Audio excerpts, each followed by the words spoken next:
Sightings of unidentified flying objects have become so frequent in recent years that the U.S. government can no longer dismiss them. Days ago, the Pentagon delivered this, their highly anticipated declassified report on UFO activity. Tonight, we will take a deep dive into the report and examine what it reveals about the state of our national and global security, and perhaps life beyond our solar system. This is UFOs Declassified Live.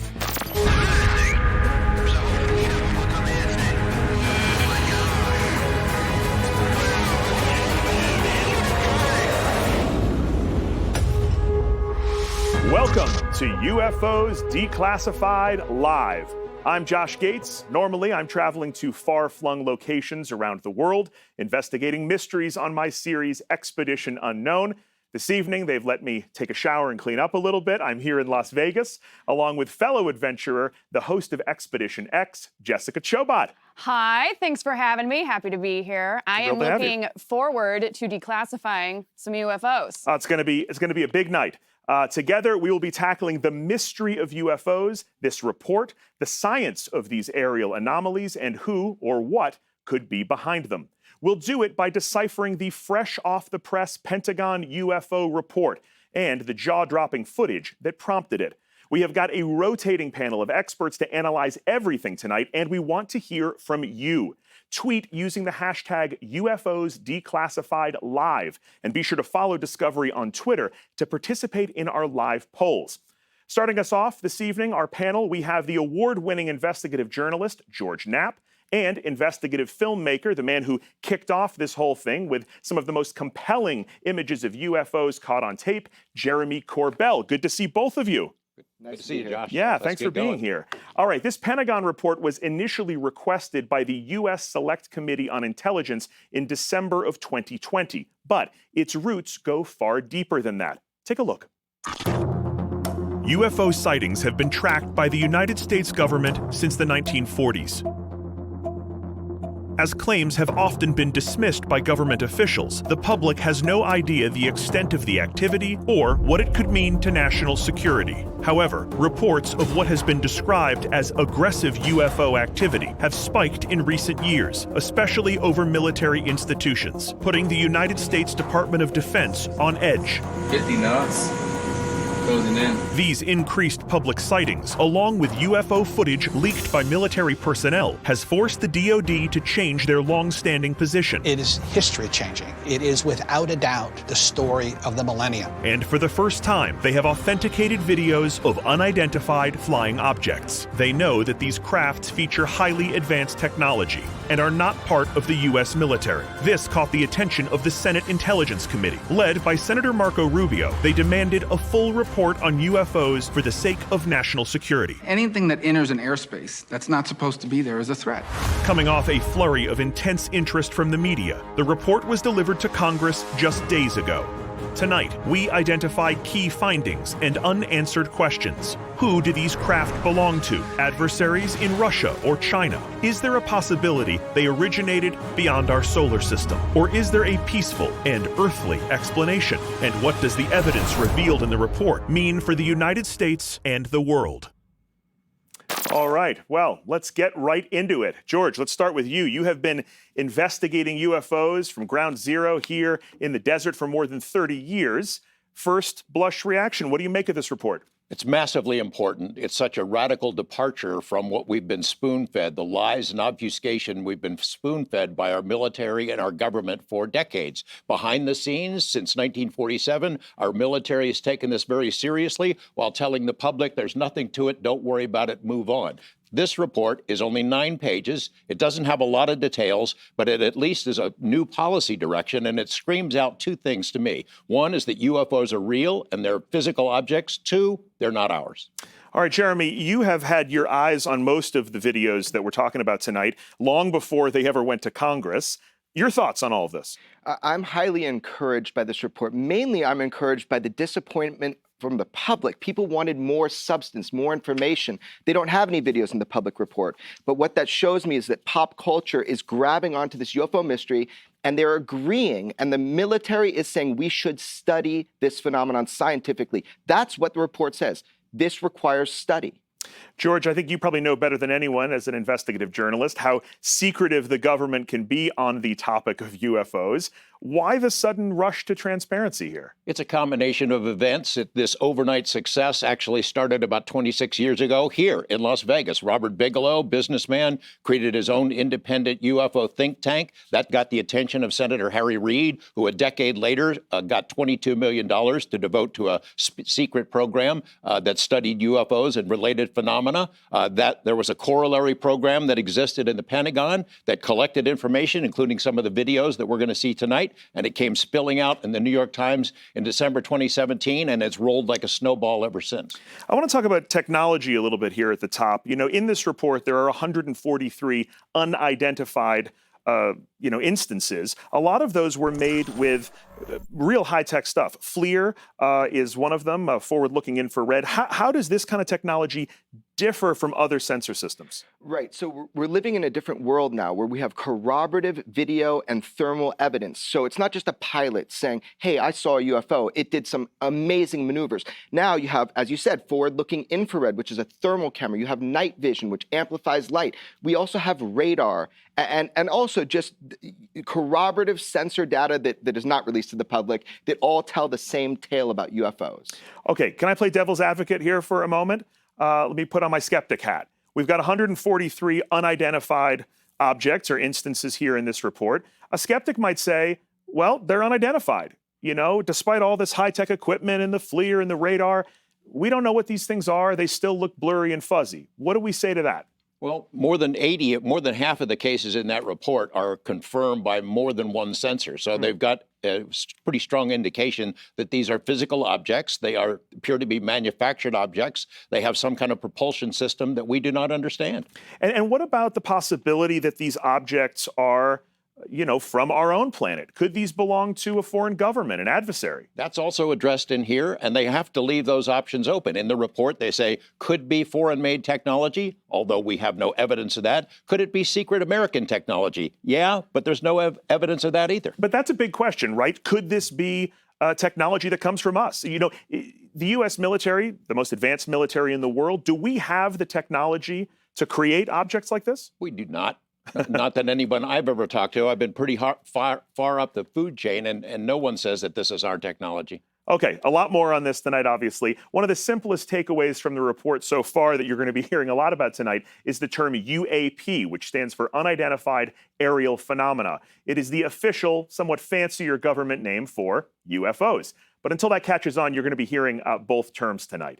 And right now, we are going to hear from our co-host, Jessica Chobot, who has an exclusive live interview. Jessica? Thanks, Josh. We have got a lot of questions to address tonight, and our first guest is here to help get some answers. Joining us now remotely is Counterterrorism Subcommittee Chairman Andre Carson, who led the classified briefing on UAPs for members of the House Intelligence Committee. Good to see you, Congressman Carson. What a pleasure. Thank you. Thanks for being on the show. So I'll jump right in. Why do you feel that the report was important enough to push through? Well, I think for me, this is a national security priority. If there is technology out there that we can't explain, that has huge implications for the safety and security of the American people. For many years, I've been urging our intelligence community to take UAPs, commonly known as UFOs, more seriously for this very reason. So I'm very pleased that we're moving in the right direction on that goal. Awesome. So were you pleased with the results of the report? I mean, you mentioned you were moving towards the goal, but are you pleased with the report itself? Well, I was pleased that the DNI issued a public report on this issue. Obviously, the content of the report shows that we need to do a lot more research and investigating. Even though this report didn't give us all of the answers, it's very significant because it represents a big shift in the way our intelligence community handles information. So what part of the report stands out the most to you? I think the size and scale of the reporting on UAPs is the most significant. Mm-hmm. The DNI report clearly outlines an initial baseline for the sheer number of UAP events. There were 144 reports of UAP events from government sources, and 80 of those reports involved multiple sensors that detected the UAP. So that's a fairly sizable number. It's not a one-off. So once in a, it's not a once in a blue moon phenomena. Something is going on here, and we don't know how to explain it. So with that being said, then, what do you personally believe the UAPs are? Well, I'll say this. I think we have a lot more investigating to do before I can answer that confidently. But I think a lot of us, a lot of folks like me would like to say that we suspect that there's extraterrestrial life. But, the intelligence community says we can't completely rule that out. But it's clear we have to do a lot more digging. All of the stakeholders have to come together and put aside any preconceived notions about UAPs and really engage in a very good faith effort to study the potential security threat, obviously. So we need teams of experts across the national security space and across the intelligence community, as well as civilian reports, really studying this issue, taking input, and I think making very sound conclusions about what this could be, whether it's a threat to our national security. And where I believe I can be the most helpful is by encouraging more research and informing the public as much as we can about these findings. Well, it's been great talking to you. Thank you so much for your time, sir. What an honor. Thank you. Thank you. Josh? Thanks, Jessica. Well, we have a packed show tonight, including an interview with former White House Chief of Staff John Podesta and stunning, just-released video from the deck of the aircraft carrier USS Omaha. It is just one piece of the incredible footage that we're going to be reviewing tonight as we unravel the identity of these unidentified objects. And during the break, hit us up on Twitter using the hashtag UFOs Declassified Live. Send in your questions, your comments, your photos. Heck, send in your UFO footage if you've got it. It's a big night, and we are just getting started, so stay tuned.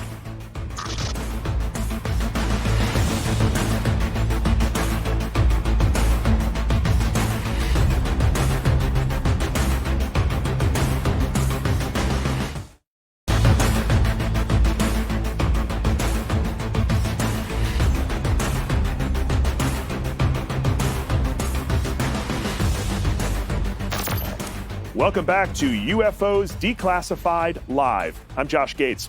In addition to being a former White House Chief of Staff, John Podesta has been a longtime believer in the possibility of extraterrestrial life.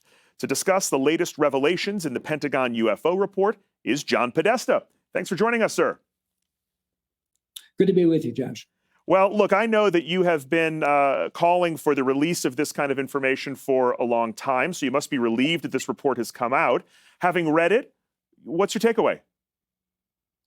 Well, I welcomed it. It answered a lot of it gave us a lot of information, but it probably opened up more questions than it answered. Right. And I know you have said for a long time that really all of this information should be declassified. There is a classified version of this report. There's also video we know that the Pentagon has not released. Do you believe still that all of that should come out? Yes, and I think the American people would welcome that. We know that the United States government has had 144 encounters with unidentified aerial phenomena since 2004. And they can only explain one of them. So let the public look at this data, let it look at the video, let scientists chew on it, and I think we'll learn a lot more about what these UAP phenomena really is all about. You famously tweeted in 2014 that you felt that one of your greatest failures was not securing the release of this information during the Obama administration. Why do you think it's so important that the public get a look at this? I think the public really is very intrigued by whether there is life and whether these UAPs are examples of that. And there's just tremendous popular interest. And I think that the government really has an obligation not to hide it, not to pretend that it doesn't exist, not to be embarrassed by it, but just put the information out, let people see it, understand it, debate it. And considering we have now in this report 143 examples of what seem to be technologically advanced something that have been detected. Does this represent an intelligence failure on some level that we don't know what these objects are? Well, look, I think for a long time there was just a stigma involved in even discussing this phenomena. Right. And so I think people look the other way. And I'm glad now, as a result of efforts, really heroic efforts, particularly by former Democratic Senator Harry Reid, to push this out into the public. The Pentagon's taking it seriously. They've created a UAP task force. The Navy and Air Force both have programs. But again, I'd like to see this more on the civilian side, led by civilian scientists, so that we don't have this cover of classification hiding a lot of information from the American public. Well, I'm sure there is much more information to come on this front. Thank you so much for your time today. I really appreciate it, sir. Thanks for having me on. You know, this latest round of UAP sightings generates a lot of questions, none more important than friend or foe. Are these UAPs friendly, or could they be set on doing us harm? And regardless of whether they're an earthly adversary or extraterrestrial, how prepared is our military? Oh my gosh, dude. Something is out there and we don't know what it is. People start seeing, unidentified flying objects, and they're coming over military bases, and we don't know what to do about it. I wonder if we are not, in some ways, less prepared for this problem than we were 70 years ago. The facts are that we have unexplained aerial phenomena that are penetrating our airspace. We don't know what they are. We don't understand their capabilities. They seem to defy the laws of physics as we know them. The United States Navy has admitted that there are objects which they do not know what they are. So whether or not there's enough data in all of these videos is not the key point. The key point is the U.S. Navy admits that they can't identify the objects. What's wrong, bro? There's a whole fleet of them. Look on the ASA. It is definitely displaying a technology, an order of technology, well beyond what we have here. How do we take that? I don't know. I mean, do we see that as a threat? Are we ready? Are the world governments ready? Is the United States ready to defend itself against this threat? We've never seen anything like it. The amount of G-forces they can take. We don't know whether they're piloted or remotely controlled, or they're drones. What was splashed? They seem to be especially concentrated where there are nuclear facilities, there are nuclear tests, or there are nuclear propulsion systems in the military. It's been reported these things accelerate through the sound barrier, but without a sonic boom. This implies almost a new physics. In terms of defining a threat, the military sometimes use the equation capability times intent equals threat. We don't have one of the values. The capability looks really impressive. The intent remains completely unknown. Well, joining veteran investigative reporter George Knapp and documentarian and UFO expert Jeremy Corbell on the panel are former member of the British Ministry of Defense, Nick Pope, and former CIA officer Jim Semovan. Welcome to you both. Thanks for being here. Josh. Thanks for having us here. Absolutely. I'm intimidated and terrified of you both.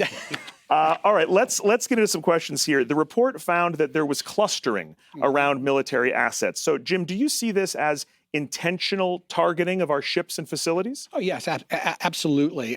We had an incident in 2019 where there were close to, 50 to 100 UAPs swarming in 9 vessel warships. Were they interested in what? Surveillance, or were they maybe interested in being threatening? We don't know that for sure. I've also heard reports about this kind of clustering happening around nuclear sites. Is that true? Absolutely. And we have them around nuclear sites, nuclear missile sites, nuclear testing facilities. And we also have them around our intercontinental ballistic missile sites. And, you look at this and you say, well, what is this about? I mean, all this has been well documented, but they appear to be strongly interested in our nuclear technology. That's for sure. Sort of terrifying to hear. It is hear. Terrifying, yes. Nick, you brought up something really interesting in the package we just watched. I want to make sure I get this right. You brought up the equation capability times intent equals threat. So, one of the alarming details in this report is that if the data is accurate, the capabilities of these objects seems kind of off the charts. Can we really know their intent? No, we can't. If this was Russia or China, intelligence officers would have a fair idea. But if it's something unknown, possibly extraterrestrial, we have no idea. Therefore, we can't define the threat. And if you can't define or evaluate it, hope for the best, prepare for the worst. So, okay, well, let's say that they do have these tremendous capabilities and that we don't know what they are. I mean, if that's the case, shouldn't President Biden be hiding in a bunker somewhere, Jim? I mean, I'm getting nervous here. Well, not necessarily. I mean, in 1947, the Air Force came out and they said, we don't deem UAPs a threat. And there's no evidence that we have right now that they're an existential threat to this country or to anybody else. So at the moment, they seem to pose more of a hazard to aviation than they do a threat to the military or to the country. Let's talk about technology here. Jim, do you see these UAPs as being more advanced than our top-of-the-line stealth arsenal? Oh, I think absolutely. Absolutely. Stealth technology is all about low visibility. It's like not being seen. Well, these things are UAPs on steroids. I mean, these are, stealth fighters, aircraft on steroids. They seem to appear and disappear instantaneously. So you have to ask yourself, I mean, are they using a cloaking device? What are they doing to get this? I've even read, Nick, that some people have theorized that our own stealth technology is somehow based off of these UAPs. That feels a little far-fetched to me. What do you make of that? Well, I don't know if we got stealth technology from UFOs, but UFOs seem to be using it. And one of the really interesting things in the report to Congress is the phrase signature management. These objects are taking active measures to suppress their radar signature, making it more difficult for us to track them. There's an intelligence at play here. All of this is so fascinating. I was just informed that we are trending on Twitter, which I think speaks to the fascination that people have with this topic. I want to check in with my co-host, Jessica Chobot. She is an investigator in her own right. Tonight, she is digging in with a very special guest to get some answers. Jess? Thank you, Josh. With me right now is former F-16 fighter pilot Tracy LaTourette to give us her insight on a pilot's eye view of these phenomena. So, Tracy, a common theme when discussing these UAPs has been that they are more advanced than our military's finest. Our U.S. stealth aircraft is highly regarded, though, and our foreign adversaries also have stealth technology as well. So, can you please give us the rundown on these different types of craft? You bet, Jess. So the term stealth refers to an aircraft's ability to avoid detection by radar. We typically hear stealth and think of, well, most often the B-2 Spirit or the F-117 Nighthawk. This is the bomber, this is our fighter. The great thing is we've been able to take lessons we've learned from the employment of these two aircraft and design the latest 5th generation stealth technology, which is at the end down there, the F-22 Raptor, and not shown, our F-35 Lightning II. So that's our latest and greatest. But we're not alone. We're not the only countries that have these. The Chinese have the Chengdu J-20, the Russians have the Su-57. So it's important that we continue to stay ahead of the competition. We're always looking for emerging threats. Interesting. So what puts the stealth heads and shoulders above the rest? Well, I think that's really one of the best things about our nation is not only do we have these great aircraft that have proven time and again that they're incredibly effective, but we never give up. We never rest. We're always pushing the envelope. In fact, this technology, the F-22 and 35 technology is 20 years old. Yeah. So I would love to know what's classified, what's behind the curtain. Something's happening. Oh, for sure. Well, can any of these aircraft actually move like the UAPs we've been capturing and seeing? I haven't seen any of them move exactly like that, but we do have some that have some thrust vectoring that does allow them to do some interesting maneuvers. But it's still very different than what we're seeing tonight. Interesting. All right. Well, thank you for your insight, Tracy. Josh, back to you. Thank you, Jessica and Tracy. Next up, we have got one of the most incredible videos responsible for the compilation of the Pentagon report. It is called the Tic Tac video, and you will not believe how this thing moves. Plus, we've got that amazing newly released footage from the deck of the USS Omaha when our broadcast continues. And tweet us using the hashtag UFOs Declassified Live on Twitter and share your close encounter stories. We'll be right back.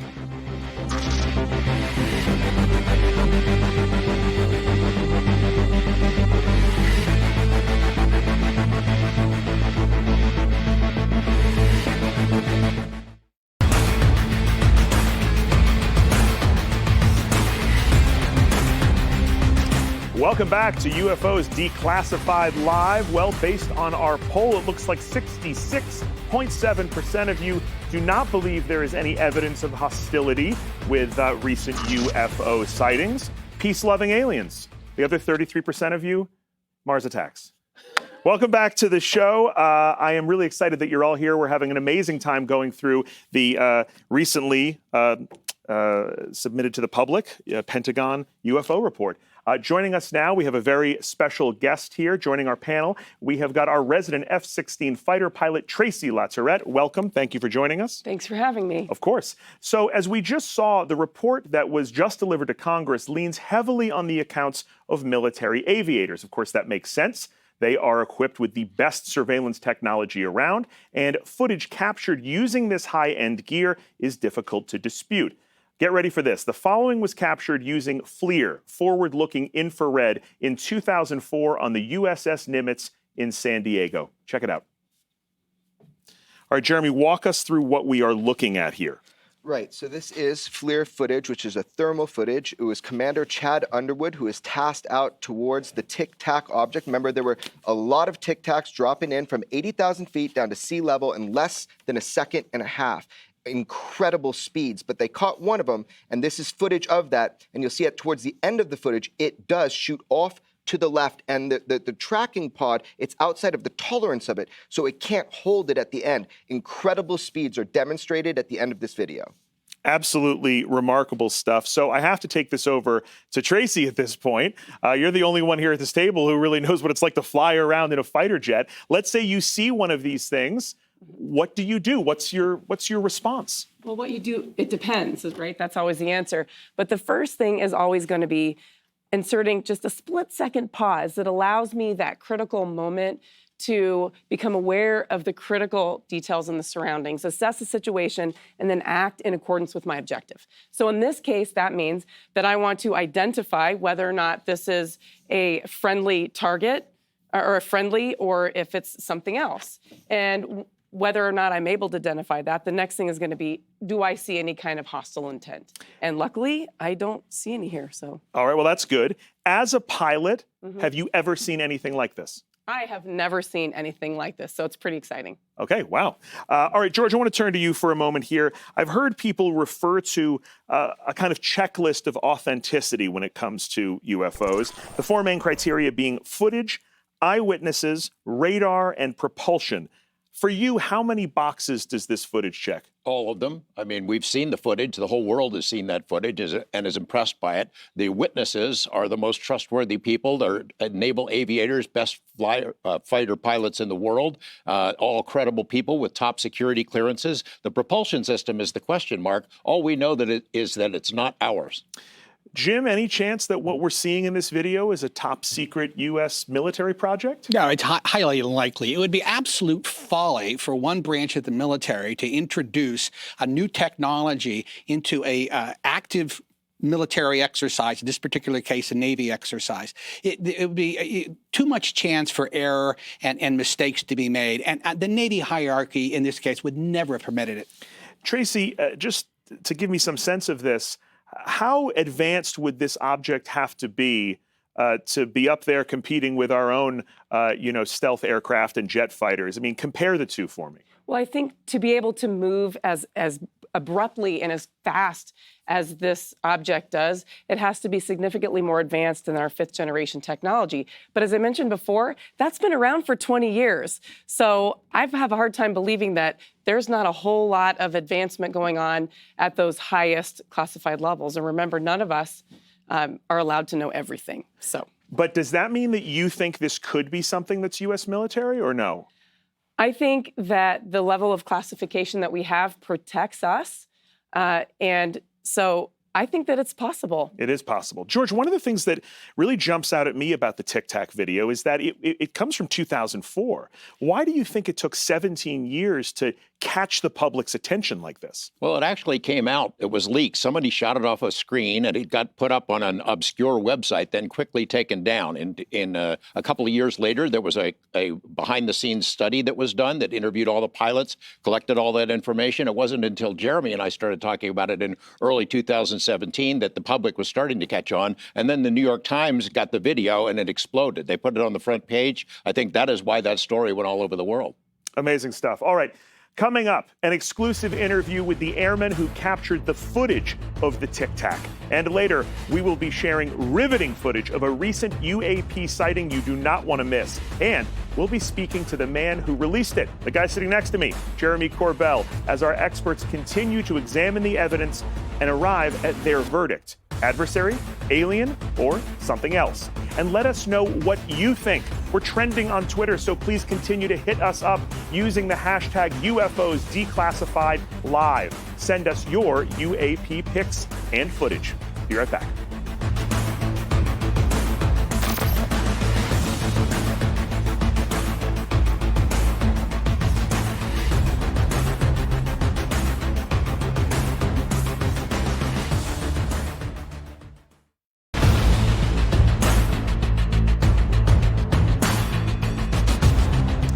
Welcome back to the show. Our live poll shows that folks are pretty divided on what the Tic Tac video actually shows. We've got a real split opinion on this front. Welcome back to UFOs Declassified Live. I'm Josh Gates, and joining me on my esteemed panel of experts are UFO aficionados Jeremy Corbell, George Knapp, and Jim Semovan. Okay, so before the break, we saw this Tic Tac video. It is a remarkable and compelling piece of evidence, suggesting to some that there could be extraterrestrial life. The footage was captured back in 2004 by former Navy Airman Commander Chad Underwood, who actually coined the term Tic Tac UFO. He has never spoken publicly about this incident until now. Now, Jeremy, I understand that when Chad spotted this, whatever this was, the systems on his aircraft actually jammed? Yeah, his optics and weapon systems were actively jammed. Okay, this is amazing stuff. Let's take a look. Declassified videos, authentic Department of Defense footage. Splash. There's a whole fleet of them. Look on the ASA. You should have been able to target it. You weren't. That is an indication of active jamming. Is that correct? Yes. Wow. Once I got the target of interest on my radar, I took a lock, and that's when all the kind of the funky things started happening.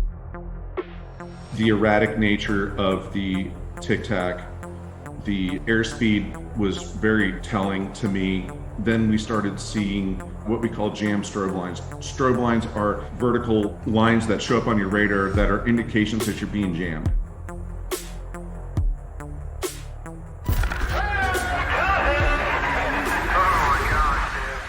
Interview. I got to ask first off, how did you get Chad to speak out about this? He's been really reluctant to do that. Right. So Commander David Fravor is the man who chased a UFO for the United States military. This same UFO is the one that Commander Underwood was able to film. And he hasn't talked. I like to believe I have a charming personality. American can decide for themselves. But also just, we became friends. We became friends over time talking about this. I'm just curious. I wanted to know. Look, his aircraft was actively jammed. What that means is the UFO was sending a signal to actively jam, which are tied into his weapons systems. That is an act of war under normal circumstances, even though this is highly abnormal. George, this is your first time seeing this video. What do you think? Game changer? Chad Underwood oozes credibility. Like David Fravor, like Alex Dietrich, like Ryan Graves, these naval aviators are the best pilots in the world. We trust them. We trust them to fly these multi-million-dollar planes. We trust their judgment. We give them top secret security clearances. So when they tell us that something is amiss up there, that this is a genuine UFO and have never seen anything like it, I believe them. Jim, as our clandestine expert here, are you surprised that Chad came forward? Yes, actually I am, given the taboo associated with reporting UAPs. He's very brave to do this, very courageous to do this. Right, because a lot of pilots, they see something like this, the last thing they're going to do is talk about it, right? Exactly. I mean, that can actually be sort of damaging, I would assume, to their career. It could be a career killer. Even in this UAP report that was released last week, it notes that there is still a stigma attached to this, even though the Navy 2 years ago changed its policies and tried to encourage pilots to go ahead and, if you see something, say something. A lot of them won't do it. All right, well, lots to think about here. Let's go now to Jessica and Tracy for a closer look at the Tic Tac video. Thanks, Josh. Tracy, as a former fighter pilot, what makes the Tic Tac video so compelling? Well, I think the Tic Tac video is so interesting because clearly it's not like anything that most pilots out there have ever seen before. And when you look at it, it's in one spot and then kind of pulls away, but you can see that he's working really hard to maintain the lock. And that suggests that, just as we heard, there may have been some active radar jamming. And that is definitely something that's going to get my attention. Yeah, for sure. Well, at the end of the Tic Tac video, like you said, the craft actually zooms off here kind of to the left. Is it possible that the pilot actually banked to the right inadvertently and kind of created his own illusion? That's a great question. Actually, if you look in the center above your blue line there, you can see what looks like the little aircraft higher above it, up there. Yeah. So that we call that the flight path marker. It's straight in line with what we call the horizon line on either side, and that's not in a bank. So what we're seeing here is that the aircraft is actually, fairly straight and level, and that suggests to me that that object is actually doing exactly what we think, that's zooming off on its own. I mean, that was a great explanation. Obviously, I don't know how to read radar. So is there anything else on the screen that we should be paying attention to? What does it mean? Well, I think an interesting thing here, we're looking at infrared technology. And down in the lower left there, you can see it says WHT. It's really blurry and hard to see. But that means that we are operating at this moment in a white hot. So if the object is white, that means it's hot. And that's typically what we expect to see from an aircraft, because the engine shows hot, so it would show white. Very interesting. Thanks again, Tracy. Josh, back to you. Thanks, Jessica and Tracy. Coming up, we have got more incredible information to share from the Pentagon report and some breathtaking video that checks all the big boxes. It is not to be missed. And stick around as our experts are drawing ever closer to their conclusion: adversary, alien, or neither. And don't forget to share your thoughts, your photos, and your footage with us on Twitter using the hashtag UFOs Declassified Live.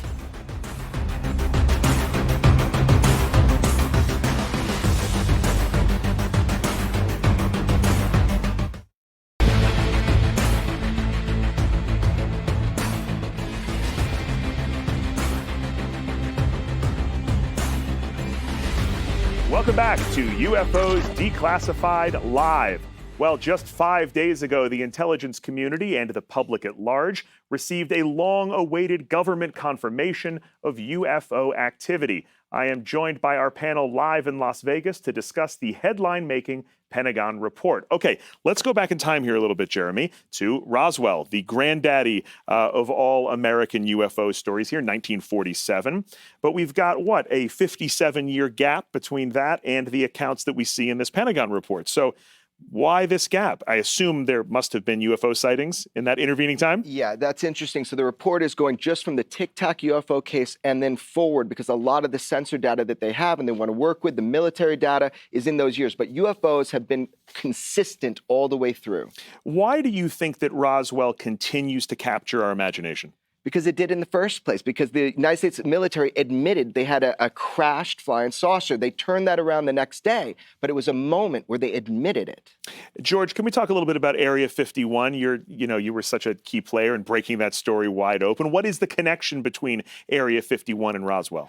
The story of Roswell has been muddied over the years, and I think on purpose. The first story came from the U.S. military. They said a flying saucer crashed out there. Then they changed it to it was a weather balloon. Then they changed it again to a super duper double secret probation weather balloon. And it's hard to get a real good handle on what was out there. But if you had a crashed flying saucer, if you're trying to take it apart, reverse engineer it to figure out how it works, where would you take it? I'd say the top of the list would be Area 51, because it has been the location of choice for testing all kinds of top secret platforms. The U-2, the Blackbird programs, the stealth fighter were all developed out there. I've interviewed 24 witnesses or more who over the years have worked out there and have said they've seen something that sure looks like a flying saucer that we were taking apart to figure out how it worked, not building it. Incredible stuff. All right, I want to pour over some of the language in this report with you, Jim. It says, and I'm quoting, some UAP may be technologies deployed by China, Russia, another nation, a non-governmental entity, perhaps. So What does a non-governmental entity constitute? Well, I was not really sure what they meant by that, but there's a possibility they meant either a terrorist organization or perhaps a rogue private corporation. But in my opinion, I think it's highly unlikely that China, Russia, or a non-governmental entity is behind UAPs. I mean, could this be just the case of an individual, Nick? I guess I turn to you. How do we know that these UAPs aren't, some kid with a drone out there? Because I'm sure that's what a lot of skeptics would put forward, right? With all the drones we have out there, and we've seen problems with drones at airports and other places, could that be what people are seeing? Well, I think drones might explain some sightings, but not all. The report says there are multiple explanations for UFOs. But look, we know what drones look like. We know what kind of heat signatures that some of them give off, what radar returns. And I mean, this is not drones. There's something else at play here. Right. Drones are not giving fighter jets a run for their money, typically. Absolutely. I mean, this is, again, it's the capability here. It's running rings around our best cutting-edge technology. Okay, so if whatever these are extraterrestrial, if there are aliens out there, and they are, as they would have to be here, a technologically advanced species, then chances are they come from what is commonly known as a Goldilocks planet, where conditions for life are just right. With more, here's Jessica and renowned astrophysicist and author of Quantum Life, Dr. Hakeem Oluseyi. Thank you, Josh. Dr. O, we know that our universe is vast and there are more planets beyond our solar system.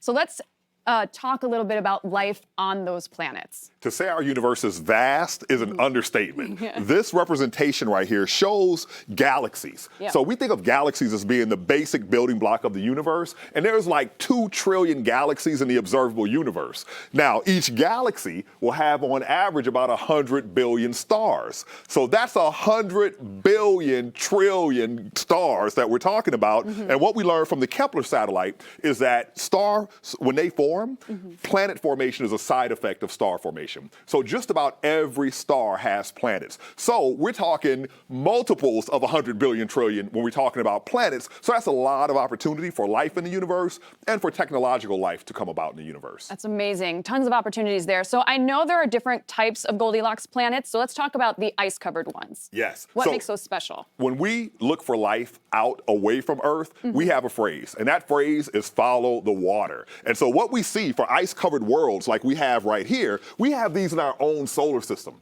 Enceladus and Europa are moons that have ice on the surface, and the ice is miles thick, but underneath there's a liquid water ocean. And what we now know about life, based on the work of biologists and astrobiologists of the last 20 years, is that life starts in the absence of light and oxygen. So life could get started on a place just like this. Okay, and so then what about Earth-like exoplanets?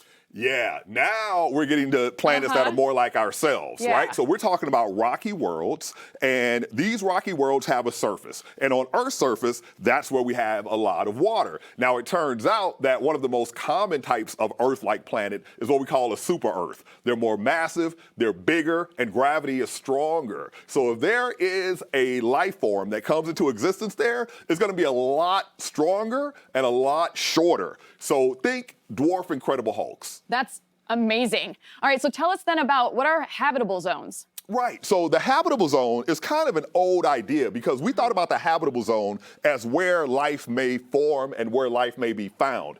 But like I said, we now know that life is not formed. And what this has to do with is how far away the planet is from its star so that it can have liquid water on its surface. Now, what this doesn't tell you is what's the light conditions on the surface of the star. So here on Earth, something really special happened. Whereas most planets, where you're going to find liquids, they're going to be under thick atmospheres or miles of ice or miles of rock. On Earth, we have a transparent atmosphere. So we have an ocean with early life in it. You mix it up and shine light energy on it for 4 billion years. And what do you get? Eventually, that life learns to use that light to create oxygen, which is deadly to early life, but it allows and sets the stage for life like ourselves. So a habitable zone is where you can have an explosion of life that can lead to intelligent and technologically advanced life. Awesome. So someone flip the lights on and then it's go time. That's right. After a few billion years. Yeah, give or take. Yeah.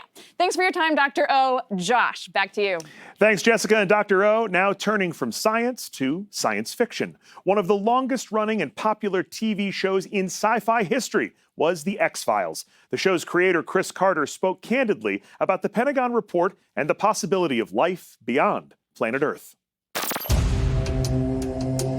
People ask me what I believe in the UFO phenomenon, the alien abduction phenomenon. And I'm kind of a hybrid of Mulder and Scully. Like Mulder, I want to believe, like that poster on his wall. And like Scully, I want to see the science. I'm skeptical by nature. For me, the videos are exciting that on modern equipment and with modern technology, we are capturing something that is out there and it's behaving in a strange and mysterious manner. This is a really exciting time. We may or may not learn what these things are, but I think it's recent studies and the recent sightings that push things forward.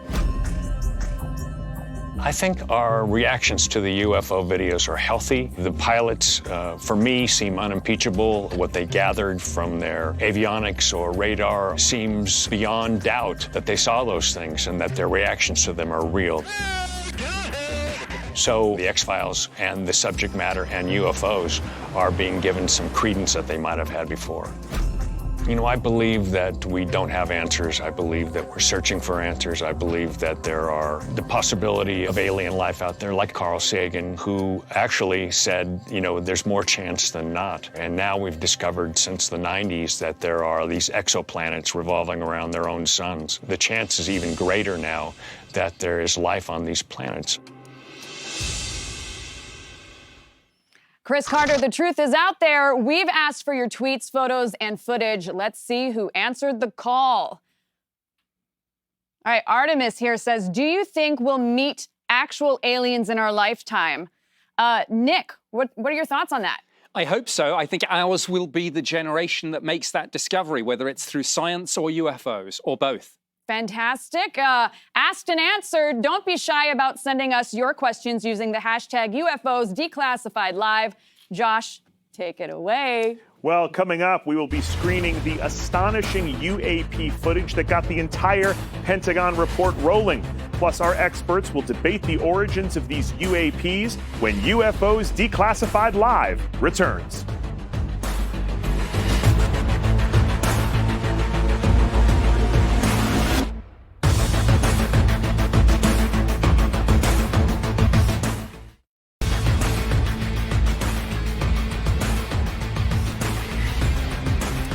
Welcome back to UFOs Declassified Live. I'm Josh Gates. Personally, I have been blown away by what we've seen so far, and man, we are just warming up. There is so much more. Earlier this year, the Pentagon confirmed that one of the most intriguing UFO videos on record, footage of a mysterious triangular airborne craft sourced by our own Jeremy Corbell here back in 2019, is indeed authentic. Check this out. This is the pyramid-shaped UFO. All right, walk me through this, Jeremy. What are we looking at? Sure. So George and I obtained and released, this is night vision through a night vision monocular on board of the USS Russell. There are pyramid-shaped UFOs. Numerous of them, 3 of them were above the tail, about 700 feet. They'd slow and go with the ship. Oh, look at that. It's not just one object. There's multiple objects there. Right. One is blinking, and there's been a lot of thought about that. You know, is this just the UFO blinking, or is this reflection from a surface, and the blinking is something from the ship? We don't know, but these are pyramid-shaped UFOs swarming a Navy warship, the USS Russell.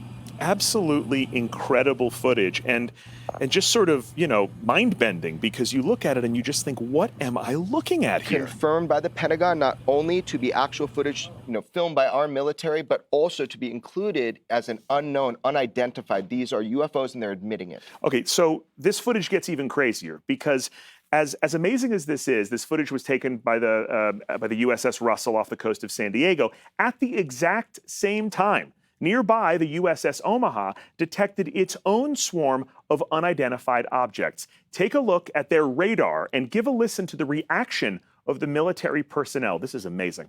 Odie, if you can write a general that long where we're